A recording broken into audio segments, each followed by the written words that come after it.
সরকার বলছে সব ঠিক, অথচ পাম্পে তেলের হাহাকার। সন্ধ্যা 6টায় কেন বাজার বন্ধ? জনমনে চরম ধোঁয়াশা। আর আপনারা যেভাবে বলছেন যে তেলের ক্রাইসিস, ডিজেলের কিন্তু বিন্দুমাত্র ক্রাইসিস না। অক্টেনের ক্রাইসিস যেটা, এটা হচ্ছে মোটরসাইকেল চালকদের নিজস্বভাবে তৈরি করা ক্রাইসিস। আসসালামু আলাইকুম।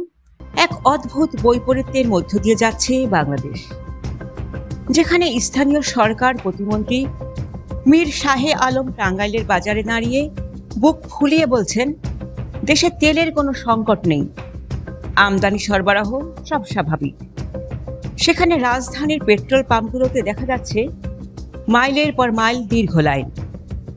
পাম্প মালিকরা বলছেন তেল নেই, চালকরা বলছেন 30 বছরে এমন সংকট দেখেননি।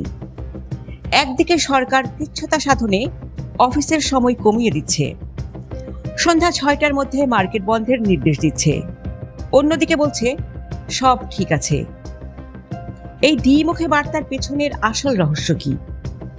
এলপিজি গ্যাসের দাম এক ধাক্কায় 387 টাকা বাড়ার পর সাধারণ মানুষ এখন কোথায় যাবে?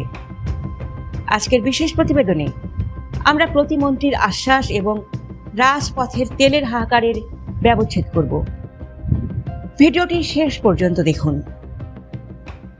শুক্রবার সকালে টাঙ্গাইলের বাজারে প্রতিমন্ত্রী মীর শাহে আলম দাবি করেছেন সরকার আগামী 3 মাসের পরিকল্পনা হাতে নিয়েছে এবং তেলের সরবরাহ স্বাভাবিক।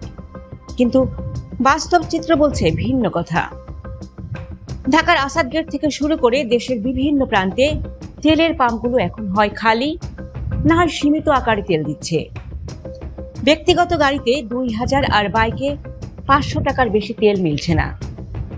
সিলেটে তো অনির্দিষ্টকালের জন্য পাম্প বন্ধের ঘোষণাও এসেছে। যদি সংকট নাই থাকে তবে কেন এই হাহাকার? কেন মানুষকে ঘন্টার পর ঘন্টা রোদে পুড়ে তেলের জন্য অপেক্ষা করতে হচ্ছে?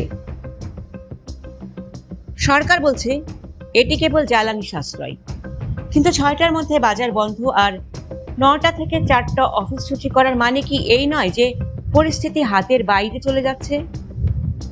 তেলের সাথে সাথে রান্নার গ্যাসেরও দামও এখন আকাশচুম্বী। বিইআরসি এপ্রিল মাসের জন্য 12 কেজির এলপিজি সিলিন্ডারের দাম 387 টাকা বাড়িয়েছে। ফলে এক সিলিন্ডারের জন্য এখন গুনতে হচ্ছে 1728 টাকা। সাধারণ মধ্যবিত্তের রান্নাঘর এখন যুদ্ধের ময়দান হয়ে দাঁড়িয়েছে। মধ্যপ্রাচ্যের যুদ্ধের প্রভাবে তেলের চালান আসা নিয়ে যে অনিশ্চয়তা তৈরি হয়েছে, সরকার কি তা আড়াল করতে চাইছে? প্রতিমন্ত্রী মীর শাহে আলম নিজেই স্বীকার করেছেন যে গত 17 বছরে কেবল উন্নয়নের বুলি শোনা গেছে, বাস্তবে দৃশ্যমান উন্নয়ন হয়নি। এখন প্রশ্ন হলো, যদি উন্নয়ন না হয়ে থাকে তবে বর্তমান সংকট মোকাবিলায় আমাদের প্রস্তুতি কতটুকু?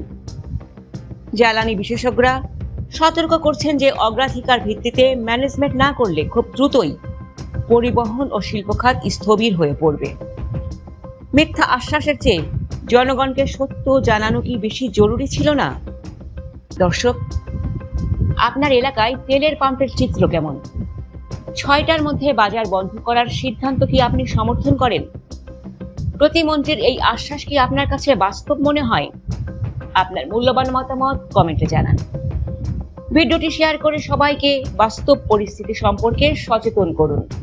প্রতি মুহূর্তের আপডেট পেতে আমাদের চ্যানেলটি এখনই সাবস্ক্রাইব করুন। ধন্যবাদ।